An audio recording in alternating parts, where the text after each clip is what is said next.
fallen to one's death, eaten alive by birds, ripped apart by machinery, feet first, the crippling existential realization that you're nothing more than a cheap toy destined to be thrown out and strapped to a garbage truck. Brought to you by the magical world of Pixar. Today we're ranking every single Pixar Villain Fate from least gruesome to most gruesome. Let's begin with the bad guys who didn't just get off easy, they were basically rewarded for the crimes they committed. With that in mind, we have to say the villain who got off the easiest was Gabby from Toy Story 4. Okay, look, I get that Gabby isn't exactly evil or necessarily anywhere close to it, but like, come on dude, the girl blackmailed Woody into giving up his voice box as ransom for Forky when she managed to capture him. It might not sound super intense, but if you really think about it, that's like the toy equivalent of a human woman holding a mentally handicapped man hostage so his friend will give her one of his organs. I gotta say, you are in great condition. Well? Kinda sad backstory aside, there's absolutely no way to justify that kind of psycho behavior. Still, Gabby could potentially be redeemed, or at least let off easy, but in the end, she ends up not only facing zero consequences for her actions, but after the whole voice box plan doesn't work out, she gets an owner who loves and accepts her for who she is anyway. Even though it wasn't the kid she was looking to be taken in by at first, she still got rewarded with love and affection for what was, again, the toy equivalent of organ harvesting. See what I mean about weirdly merciful fates? Another one of the more sympathetic villain fates is that of Anxiety. As the main antagonist of Inside Out 2, Anxiety is currently the newest villain in the Pixar universe. Although she isn't outright evil, she certainly isn't good either. While she does ultimately want to protect Riley from painful or embarrassing situations, she goes about this by making her overthink every decision she makes and by suppressing the other emotions. We need to be that good every time. Let's run it again. I mean, she literally runs a sweatshop full of hormones, drawing every possible thing that could go wrong. It all comes to a head during the final act of the film, when she gives Riley an anxiety attack, which, like, by definition means an attack Anxiety herself committed. The result is being given her own self-care space in the headquarters, complete with books, tea, and a cozy massage chair. While this is a really sweet way to illustrate the importance of learning to manage anxiety, it's honestly just flat out comical that the villain of the movie is basically rewarded for the chaos she caused. And I think this is the finishing touch. I wish someone gave me a cup of tea every time I cause a natural disaster.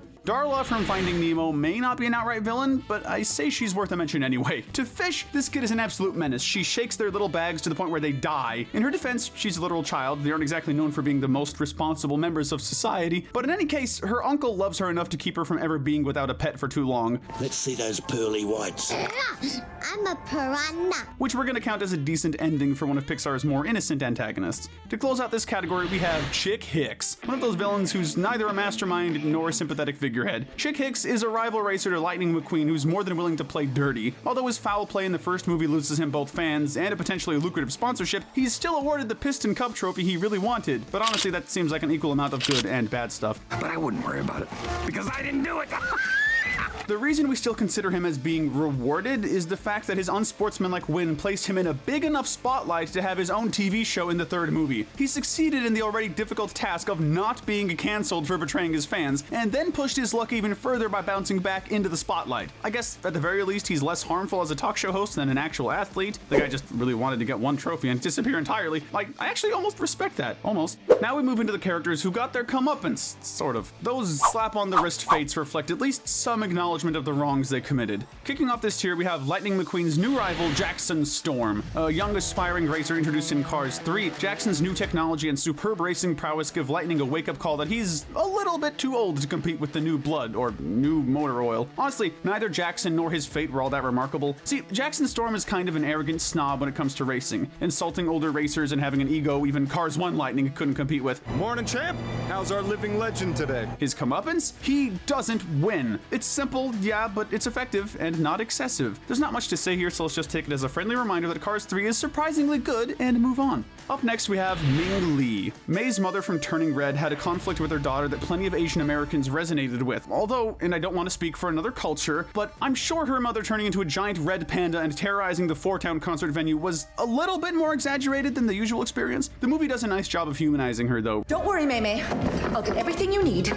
Mommy's here! Revealing that deep down, Ming is a little girl who never really healed from the trauma her own parents inflicted on her. So what are Ming's consequences? Well, the ending scene of the movie suggests that she's trying to raise $100 million to rebuild the Sky Dome, but it's unclear whether she's doing this out of personal conviction or legal obligation. In any case, Ming is doing the right thing by making amends to her community, and I definitely respect her for that. But it's less of a cruel fate and more so just her doing the right thing. It's a pretty harmless sentence of sorts, especially since she seems to just be living her life the same way she's always been, with a better mental state even. In short, Ming is basically forgiven for her trauma-based crimes and given a chance at a happier, calmer life. This is one of the weirdest ones to rank, but Otto's fate is one that has to be mentioned regardless. Despite seeming to have a mind of its own to some extent, Otto is still a machine at the end of the day. Its protocol is simple: to control the Axiom and keep the humans inside from returning to Earth. Even when organic life eventually returned, this mission remained the same. But with Otto basically being an artificially intelligent steering wheel, its defeat came about in just about the simplest way it could: being turned off. I guess with enough mental gymnastics, you could argue that being deactivated against your will is a pretty horrifying fate for an AI. Like, is it aware that it's shut off and unable to do anything? Who can say? But as far as we know, this was the equivalent of forcing the shutdown of a laptop that's loading a bit too slowly. And I can say from experience, that's a pretty common occurrence. Local Italian bully Ercole Visconti from Luka is up next. With crimes that range from assault to straight up attempted murder, Ercole is a guy who's managed to get on the bad side of everyone in Porto Rosso, except his two lackeys Ciccio and Guido, who for some reason accept all of his verbal and sometimes physical abuse. At the end of the movie, however, this changes. Ercole ends up being the only human in town who can't bring himself to accept the sea monsters, which results in him being tossed into a fountain and abandoned by his only friends. It's the least he deserved, because I'm about 1,000% sure this guy could have been arrested, especially considering he's 18. Seriously, I thought he was like 15 or 16 at most.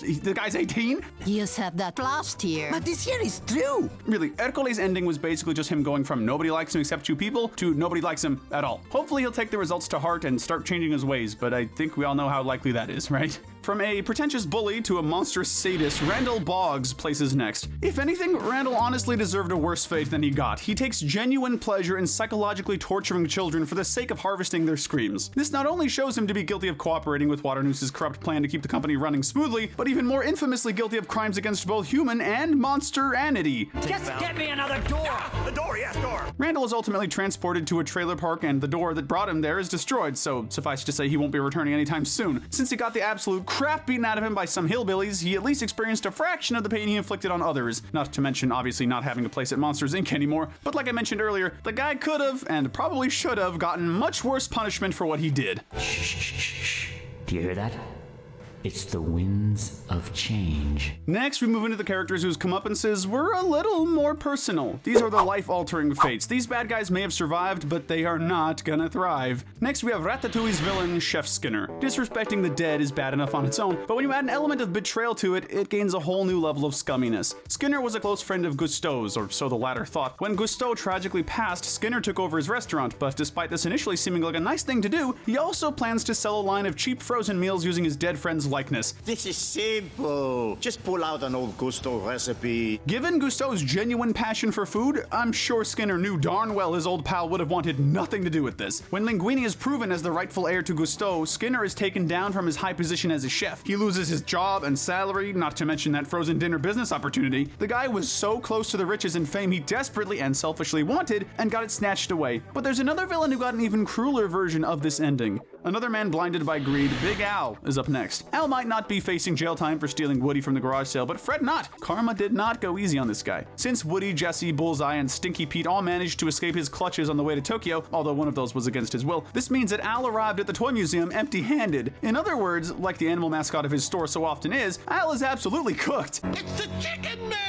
He's not getting rich, he could potentially be blacklisted from major toy collectors, and he's forced to slash prices at his business to make ends meet. I mean, the guy straight up sobs in his own commercial after the fact. He could have edited that out, but he didn't even have the will to do that. This one of those endings that's definitely well-deserved, but makes you almost feel bad for the guy. Okay, fine, I do feel a little bad for him. Can you blame me? The guy's dreams are broken. There is a Toy Story villain we feel worse for, though, and it's the original one, Sid Phillips. It's been said plenty of times, including a couple times by us, but Sid really didn't deserve to be quite as villainized as he was in the original Toy Story. Let's go home and play. Like, there was literally no way for Sid to know the toys were alive. Sure, he was making horrifying amalgamations with their bodies, but as far as he was concerned, he was just a kid playing with toys, albeit in a pretty destructive way. I can't imagine that being preached to by your toys is an easy experience. Sid probably went through years of therapy to get over that. Just imagine for a moment, all your toys one day rose up and threatened you. Then nothing like that ever happens again. Nobody would believe you. Heck, you might not even believe it. It could bring someone to the brink of insanity. But if the common theory that the garage man in Toy Story 3 is actually Sid is true, he's managed to make a decent life for himself. So we'll just hope that it is true, and that Woody's words really got through to him. So play nice. Unless he's like still dissecting toys behind closed doors or anything. Woody, you might have made a serial killer. I'm not sure yet. Pixar, feel free to use that for the 5th movie, all right? If you're gonna milk the franchise, make it interesting. Alright, varmints, we're done playing around. Stinky Pete is up next. While being forced into going home with a kid who has a penchant for drawing would have been a happy ending for a certain organ harvesting baby doll, for Stinky Pete, it's a pretty brutal turn of events. Unlike most other toys, Pete has no desire to be played with by a kid. He'd much rather embrace his identity as a mint condition collector's item, which is where his main conflict with Woody stems from. Why, Jesse, you know he wouldn't last an hour on the streets in his condition. While it was no doubt rough for Al to realize the toys he promised to sell at that museum in Tokyo were gone out of nowhere, it must have been an even tougher pill for Pete to swallow. The guy came so close to obtaining his life's ambition, but got defeated at the very last moment, and being tied up in a little girl's backpack, his travel partner reveals that his soon-to-be owner likes to draw on her toys. Not only would Stinky Pete not go to the museum he'd been so close to, once that little artiste got her hands on him, he'd never have a chance of being a collector's item again. Quite the stinky turn of events.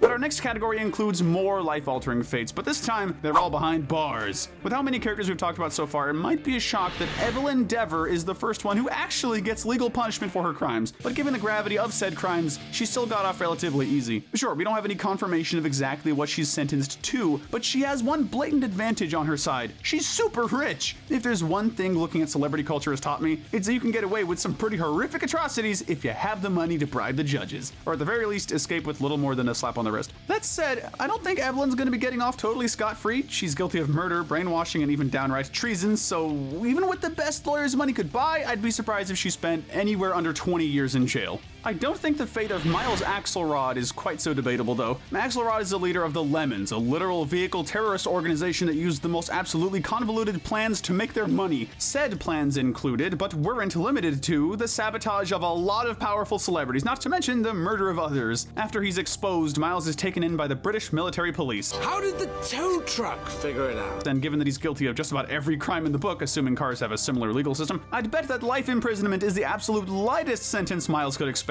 But since we don't have full confirmation, we'll keep him here for now. And just outside of our last category is Mr. Waternoose, former CEO of Monsters Incorporated. Yeah, you all know this guy, the infamous monster who will kidnap 1,000 children before he lets his company die. You're going in there because we need this.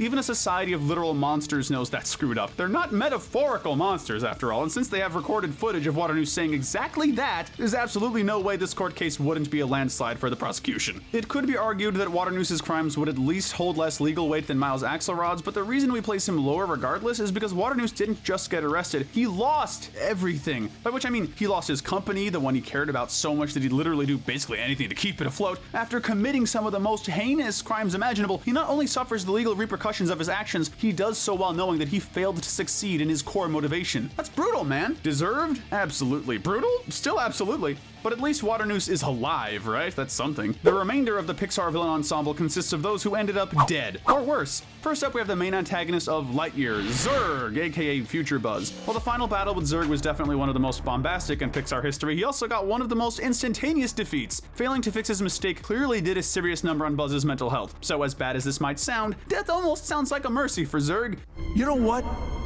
We'll go ahead and erase those too. To further that point, he's defeated by a sudden explosion. If that didn't kill him, being exposed to the atmosphere of space would, and both would do so instantaneously. But if that seems as underwhelming as the movie it's from, don't you worry. Plenty of villains get more brutal demises later on. You absolute sadist, you. We have another instant death to follow that one up, Mor'Du from Brave. Getting crushed to death is a pretty gruesome way to go, but like Zurg, there's almost an aspect of mercy here. Mor'Du wasn't always a ferocious bear, after all. He's a prince who ended up transformed into a bear due to his power-hungry nature, leading him to an unintentional, self-inflicted curse. If his ghost's final nod towards Merida is anything to go by, the former prince seemed happy to finally be set free from his curse, but we still can't call this any less brutal given how long he'd suffered from it. At the time of his crushing defeat, Mor'Du wasn't much more than a hollow shell of his former self. He didn't have too much to lose, but that's because he'd lost it all over the course of many years, and taken a lot of scars on in the process. They say adventure is out there, and somewhere so too is the body of Charles Muntz. One of the sadder cases of a descent into villainy in the Pixar filmography, Muntz wanted nothing more than to clear his name after he was accused of fraud due to what scientists thought was a fake bird skull. Determined to get his rightful position of fame back, Muntz would resort to collecting the skulls of all kinds of creatures, including, tragically, humans.